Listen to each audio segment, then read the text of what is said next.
But if we were to look at a case which involved significant human cost, the violation of human rights that led to UN comprehensive sanctions, it has been estimated that more than 100 to 200,000 young children died between August 91 and March 98 as a result of UN comprehensive sanctions against Iraq, to the point that sanctions have been described as the United Nations weapon of mass destruction.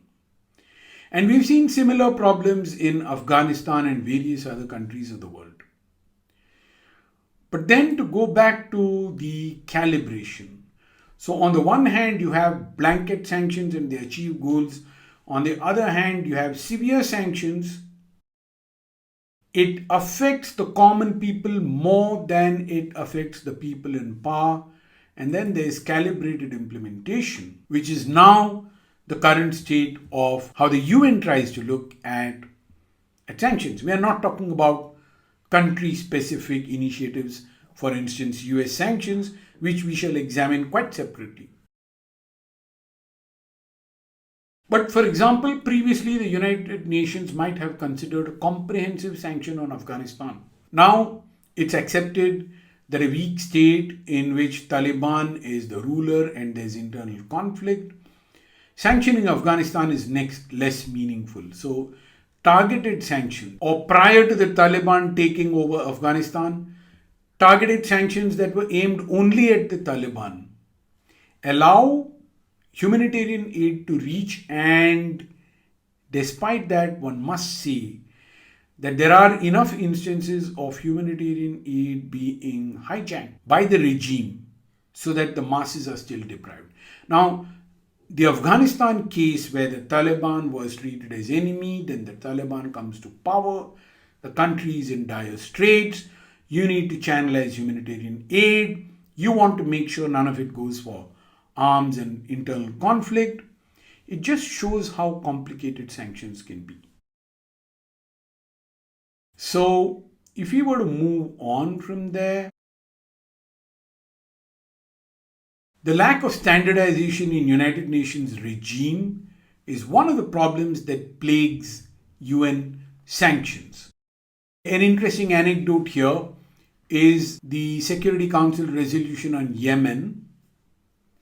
The resolution says that member states shall impose a travel ban on or freeze the funds of and prohibit the making of funds, assets, economic resources available to those who threaten peace, security, or stability of Yemen. But this particular resolution requires consensus amongst the 15 members of the sanctions committee before a particular person can be sanctioned. So if 14 agree and the 15th doesn't, while the Security Council resolution is in place, sanctions may not be in place for a particular individual. Now, throughout the program, you need to be alert. Everything is a case, everything is an anecdote, everything is a rule that was valid at a point in time. And time has lapsed since the case, since this recording, since the last time you studied it. You will always have to review the current status of a regime at the time that you're contemplating a transaction. And there is no getting away with that. You really need to understand that sanctions are ever-shifting sands. Now, the sanctioned entity could be blameless. How blameless? People that share the same names, people that were misidentified, people that were considered guilty but are actually innocent.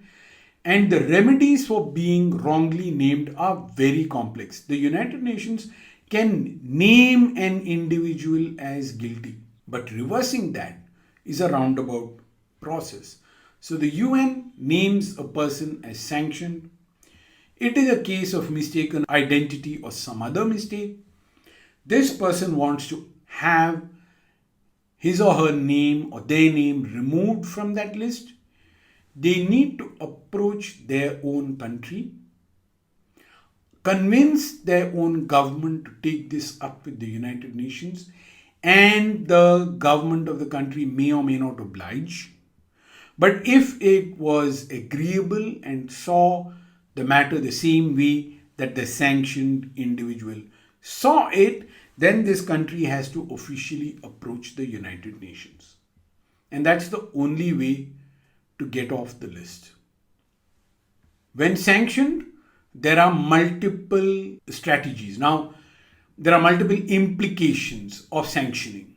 Now, the target entity could be a country, which is like Iran, North Korea, an organization like the Myanmar Economic Council, or an individual, which could be a particular person found to be violating international norms.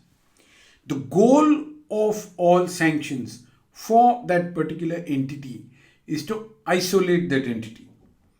No buying and selling from that entity, no money transfers to or allowing that person to make money transfers, no socializing with or travel to that country, that destination for that individual, officers of that organization, no other economic interaction of any kind, no use of a third party country, another route, as a conduit to get to the targeted entity or to allow the target entity an escape hatch.